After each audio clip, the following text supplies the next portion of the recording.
I welcome the Minister for Education and also a member from Auditor. When are we ready to go? Thank you very much, sir. The floor is yours. Now,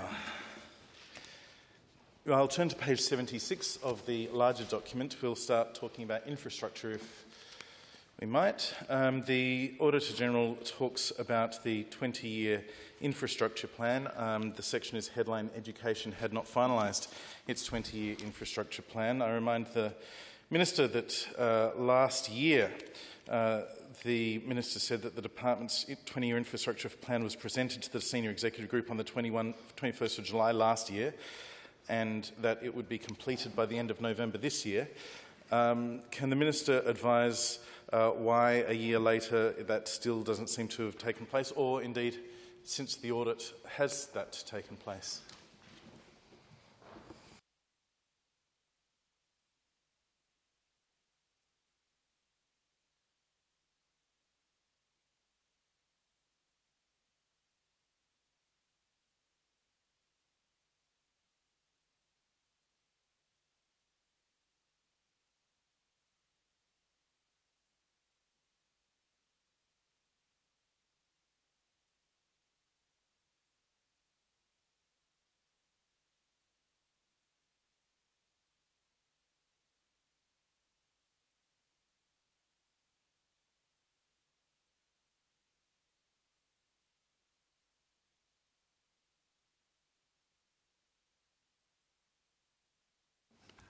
Thank you, Member for Morialta. So I understand that a 20-year infrastructure plan is very close. If I recall from some of the documentation I read in preparation for today, I think the previous government had one underway as well that may not have quite seen the light of day, but we are very, very close to having ours complete. And some of the things that it will be considering, which I'm sure won't come as a surprise to you, where new facilities will be required in terms of demographic growth, locations for targeted capital investment as part of a broader school improvement strategy, and where investment is needed to maintain and refresh aged school and preschool infrastructure, of which there are a lot. So I understand that the plan to date has been through Infrastructure SA. Two of the gateways, I think, that's what they are referred to. So the advice of Infrastructure SA will form a part of the 20-year plan as it is finally presented, which, as I said, is not far away. After last year offering us a November date, which we didn't make, I understand the Minister's reluctance to put a firm time frame on that. Can I potentially ask what remaining, if Infrastructure SA has indeed passed it through those, I think you said, two gateways, is it now just up to the department to give final approval and present to Cabinet? Are there any other barriers until we have concluded this body of work?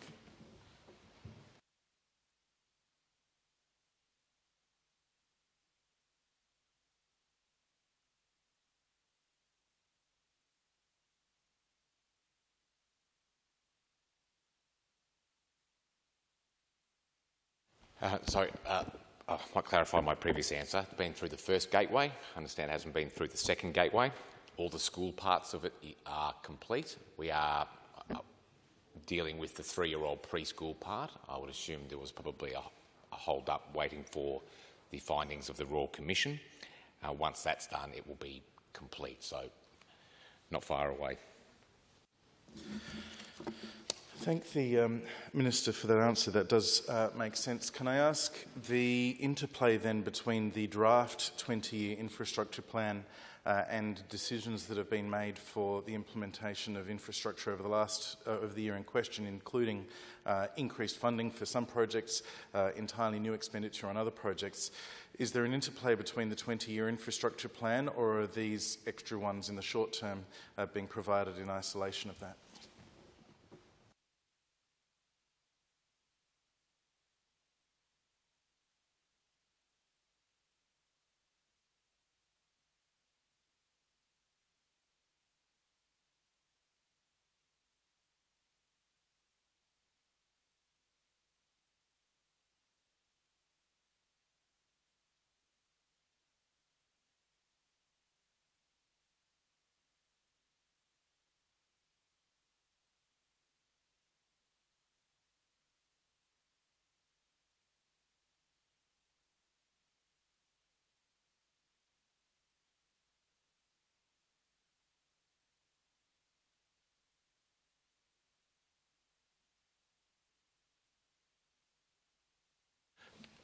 So there is interplay between those projects to which you refer and the 20-year infrastructure plan. And what I can say is that the projects to which I understand the member for Morialta is referring have come to me at the advice of the department. So certainly there is a relationship between the projects that I think you're referring to that have received our extra money. I think a number of those are the ones that spring to mind most readily to me are projects where there was a cost overrun, probably because a lot of time had elapsed in some cases between it being announced and between the project either starting or being completed, and more money needed to be delivered to either give those communities the scope, price of steel going up, all those sorts of things. So the department has sent to me on a number of occasions. I can think of projects like Seaview Downs most recently, where I think we added around $4 million.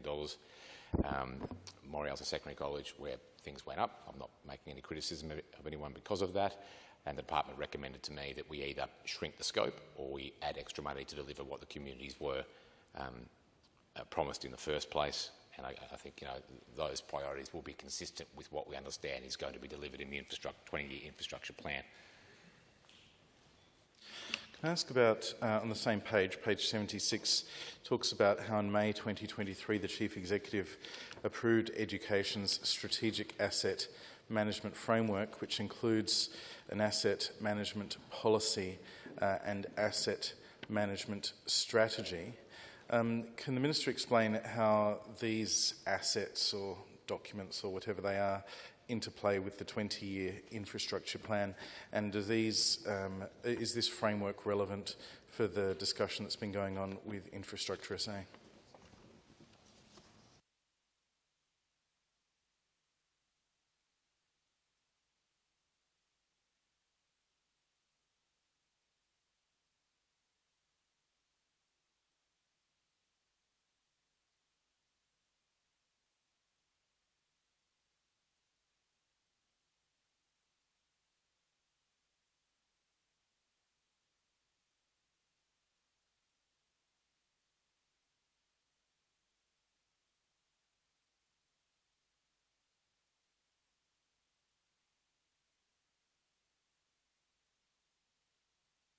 I'm advised, member for Morialta, that they are separate. The infrastructure plan is a strategic plan.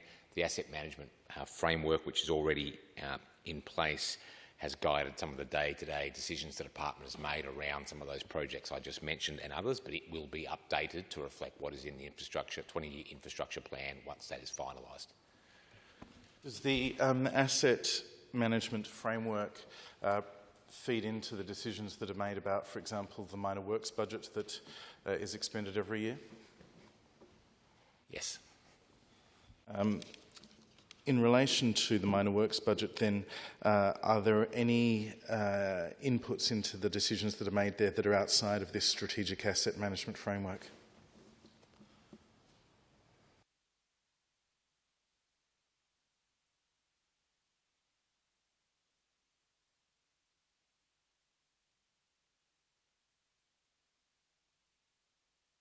So I understand they would need to be consistent with the asset management framework, but when a request, for instance, might be made around a site needing further expenditure, the department goes and visits the site and physically inspects it to make sure that what they see there is consistent with what is in the asset management framework. And I guess in some cases, maybe where it's not, then that project, you could say, is not every project is consistent with what is in the asset management framework, but I think that is certainly the aim, but essentially doing the due diligence of going and making sure that what they is cited physically is consistent with the information that's already held in the asset management framework. So if I can summarise my understanding then, the framework, the program of potential works exists in the department. Before expending money, it would be checked. And in addition to that, there might be a request and the department might physically check that because it's a large volume of buildings. So you're assuming that sometimes the information in the computer system isn't all accurate. Outside of those two examples, are there any other mechanisms by which schools or preschools or other sites have been added to the minor works budget, or indeed infrastructure works in the budget.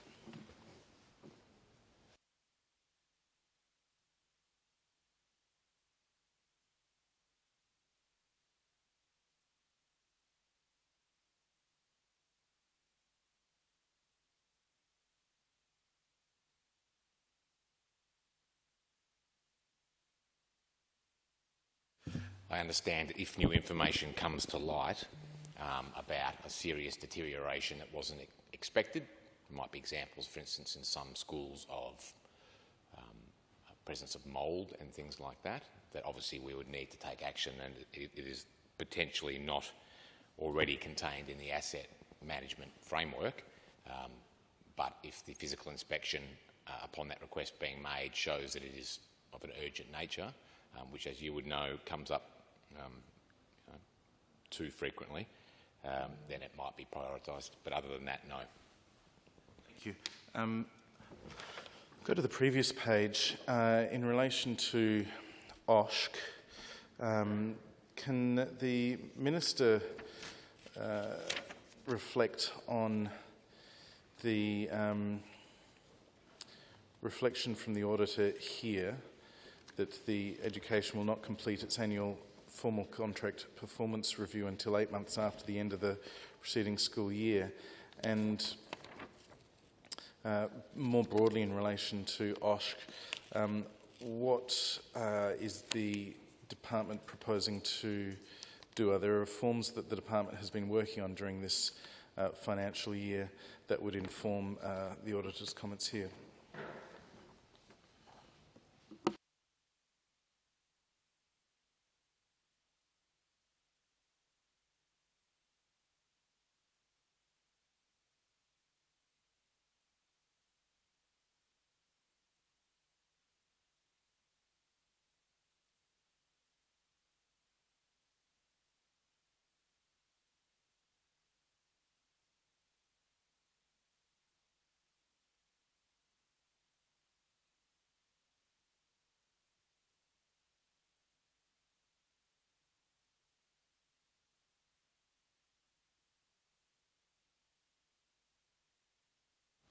A couple of things I can say in response to your question, Member for Morialta.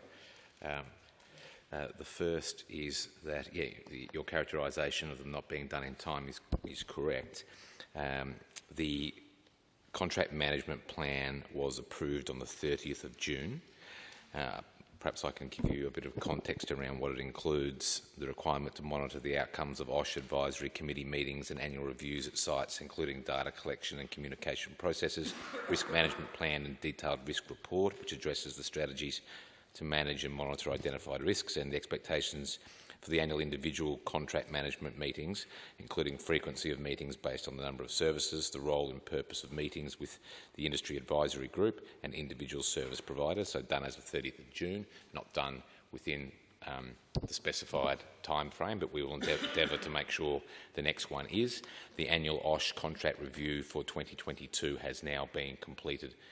Also, separate to that, in terms of action we are trying to take, I guess, to have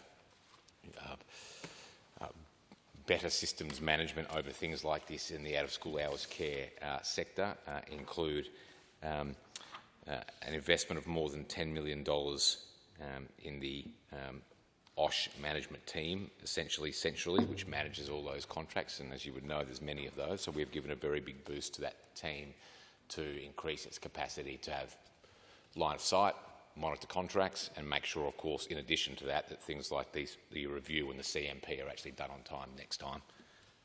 I had a question in relation to the infrastructure plan. I hope that I don't cause Mr Templey and Mr Bernardi any backache, but I apologise. Last year, the Minister, you may know it off the top of your head, the Minister was good enough to give us an update on progress towards schools in Mount Barker and the northern suburbs of Adelaide, and at that time there was no need identified for a third CBD high school.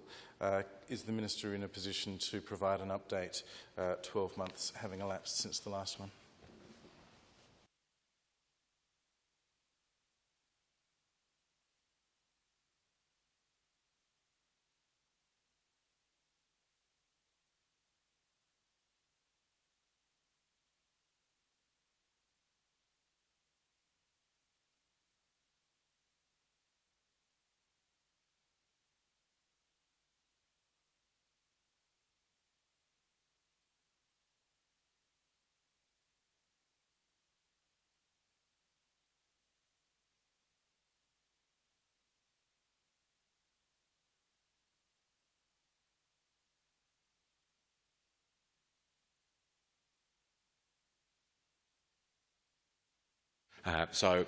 When I referred earlier to the infrastructure SA gateways, that actually, I am told, was in reference to the Mount Barker and Northern Suburbs School. They are still continuing through that process now, but I'm told that I'll have some further advice, hopefully before the end of the year, on the results there, and the advice to which the member for Morialta refers from last year about the potential need for a third CBD school remains the same, that the department has not identified at this stage any need for a third CBD school. Can I just clarify that with the Minister? When he talks about I think it was the 2 gateways gone through, was that for both a school in the northern suburbs and Mount Barker?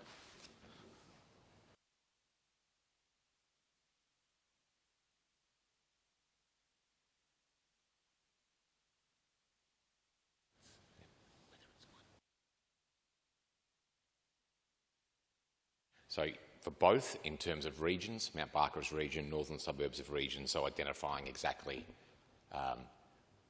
what that need might be in terms of how many schools for both areas potentially.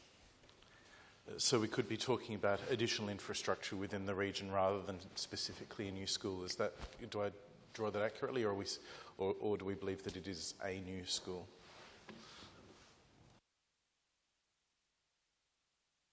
There'll definitely be a need for new schools in both.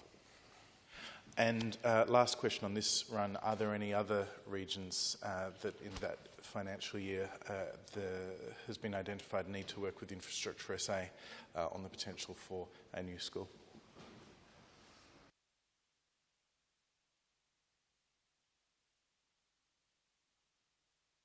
Not at this stage.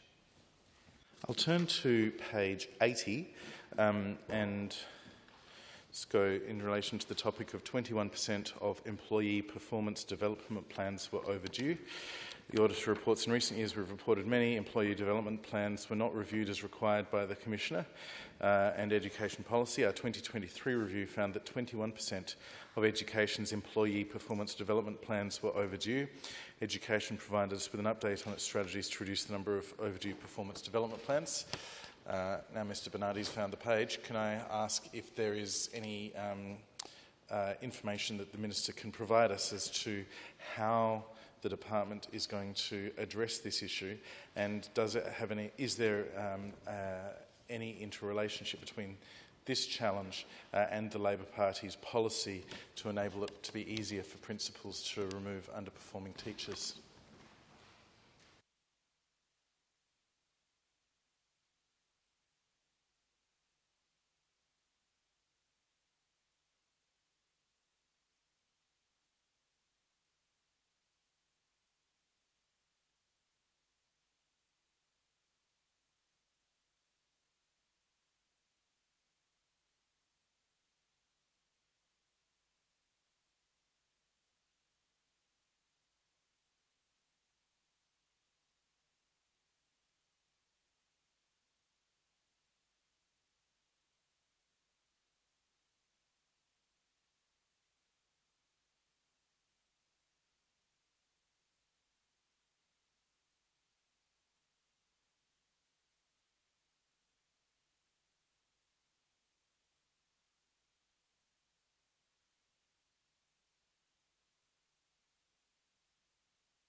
I'll endeavour to give an answer on the performance and development policy figure specifically, while I get a bit of information around the government's election commitment on managing poor performance. So, yes, you correctly identified 21% of the department's PDPs were overdue as at 30th of June. Still obviously too many, but improvement compared to the 30 June 2022 date, so there was almost 12,000 that year, 6,500 still this year. There's a range of things the department has been doing to bring that down and is doing to bring it down further. Some of those strategies include a biannual campaign where all employees are expected to have a current PDP on 31 May and 30 November each year. During the 6 weeks leading up to both those dates, the department puts out a communications plan reminding people and promoting bringing the PDPs up to date. We think that that has been an effective tool so far in getting that figure down from the almost 12,000 in June last year to the almost 6,500 in June of this year. All line managers can now access real-time reporting regarding PDPs that are due or overdue or on hold, and reminders are sent to employees when their review is due to prompt them to set up their PDP discussion. Completion rates increased by 23% from November last year to May this year, so we are seeing improvement. To further support the effectiveness in schools and preschools, the department has developed a performance and development framework to articulate the connection between developing those individual practice school and preschool improvement, business unit improvement and performance and development processes. In terms of, I might just get a little bit more advice in terms of any interplay, as you put it, between this and the policy on managing poor performance.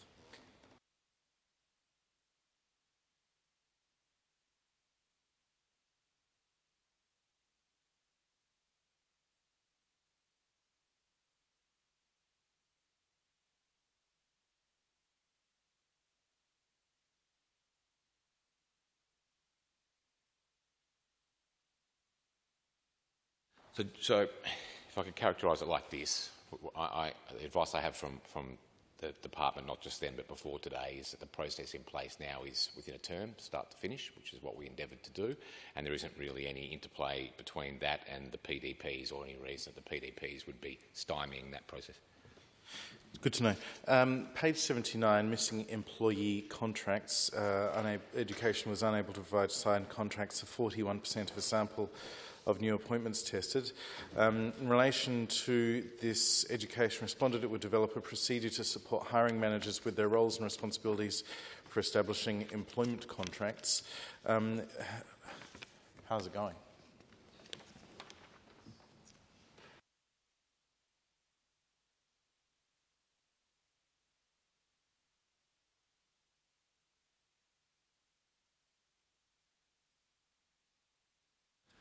Yes, so very fair question, and I acknowledge that the agency has acknowledged to me when we've discussed this in the past that the current rate of those without a contract or a signed employee contract isn't acceptable, but there are a range of things that we are doing to try to make sure that is done. I know the member from Morialta would already know this, but I feel I should put it on the record regardless.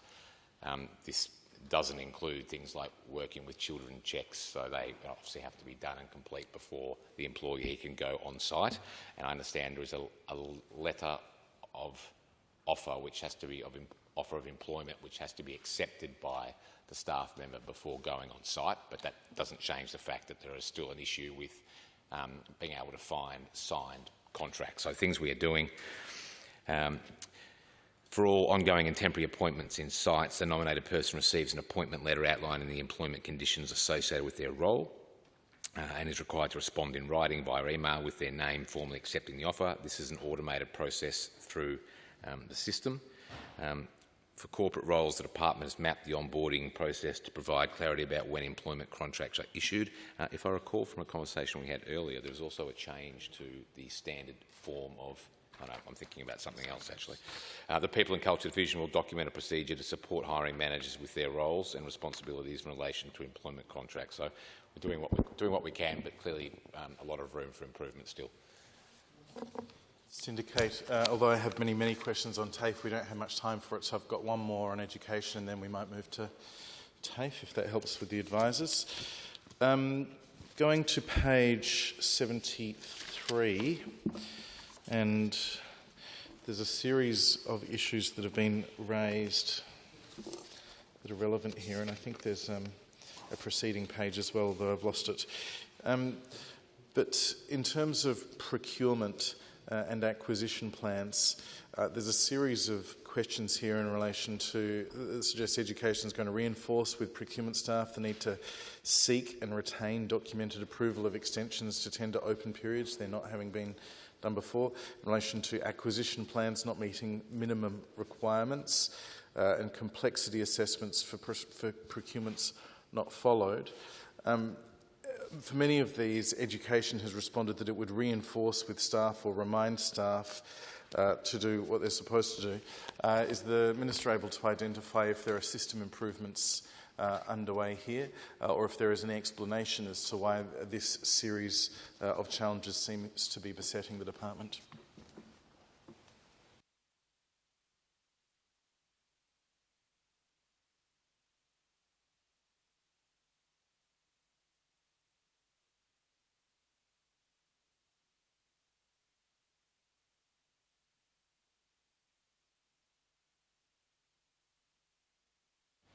Yeah, so again, Member for Morialta, we acknowledge an issue here in terms of procurement functions of the department, and perhaps I could outline the things that are being done to try to improve our performance in that area. Those key initiatives include increasing the training that is provided to procurement officers within the department. This is going to continue. Undertaking a review of our procurement framework and policies to improve clarity about the processes. We commenced the centralisation of waste management in schools, which will see the management now performed by the department that was previously undertaken by the schools themselves. The initiative is planned for completion in term 1 of next year. The issues identified by the Auditor General highlight the need for ongoing training and support by officers that are leading procurement processes within divisions and for officers within the procurement unit. We'll continue to work through all those issues raised by the Auditor General as part of our continuous improvement.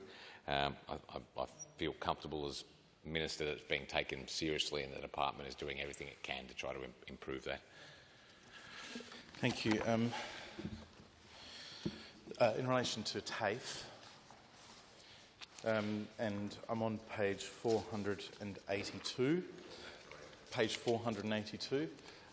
Probably got time to address the two significant issues written on there: asset management, user access to the asset management system not reviewed, and recommendations have been made, and in relation to payroll, overpayments to staff due to delays in processing forms and so forth, 97 instances, and TAFE responded it would implement a number of solutions to address the issue, including updating policies and procedures.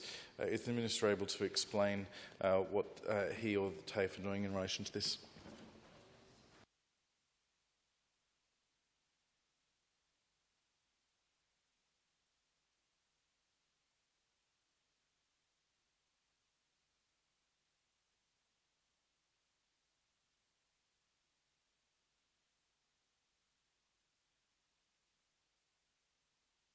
Thank you, Member for Morialta. So the issues identified in terms of the system management issues that you have identified in terms of asset management for TAFE are actually a whole of government issue that have been affecting all the partnering agencies in terms of those part of the across government facilities management arrangements, the AGFMA. I'm not going to try to give it a different name. Participating agencies have raised this issue with the reference group and the facilities management governance group for investigation and rectification. In terms of TAFE and its response specifically, TAFE has current policies and procedures to control access to information, ICT systems, infrastructure and applications in compliance with statutory and regulatory requirements, including the Code of Ethics for the South Australian Public Sector and the South Australian Cyber Security Framework. TAFE SA has delegations authorising special purpose payments and expenditure associated with services under the AGFMA contract, incorporated within the TAFE SA delegation framework. Maybe even more specifically in terms of the finding that Panorama user access controls may not appropriately restrict user actions. TAFE is addressing the Ventia delegations of authority in Panorama as a priority. TAFE will review existing policies and procedures to include specific reference to accessing SA government ICT systems. The Minister may like to answer, or may not, but on page 67 of the document, going back to school education, we have a reference to 25,500 FTEs. I note the Australian Education Union has just voted to go on strike next week. Does the Minister care to provide his thoughts? On the vote to strike in particular, yes. Well, yes. I am not, but if you would indulge me, Oh, sir, it's up to you, but I'm just saying I you're am not required. happy to. I dare say I'm going to need to provide this statement out of this place anyway, but it's disappointing. I have asked for some work to be done by the department on the number of students who will be having exams on Thursday and what those exams are and how many students will potentially be affected. Of course, one of the complexities, as the former minister would well remember, is we won't know specifically how many staff are actually going to take action basically until the day, so it's hard for us to map what the effect will be. But I have said from day one of this industrial bargaining process that I don't think this is necessary. We have been on a good track, and ultimately it is the union's decision about whether or not it and its members about whether or not it takes strike action. But my advice to them before and now is that if the desired outcome is to make the government in some way more willing to come to agreement, then that's not going to work, because we have remained at the table and remained as keen as as you can be to get agreement as quickly as possible. So I guess it will fall to me and to Mr Westwell as Chief Executive over the next few days if that strike does go ahead, and of course we'll do what we can to try to still avoid it if possible, to reassure families of those students who will be taking Year 12 exams next Thursday. Thank you, Member.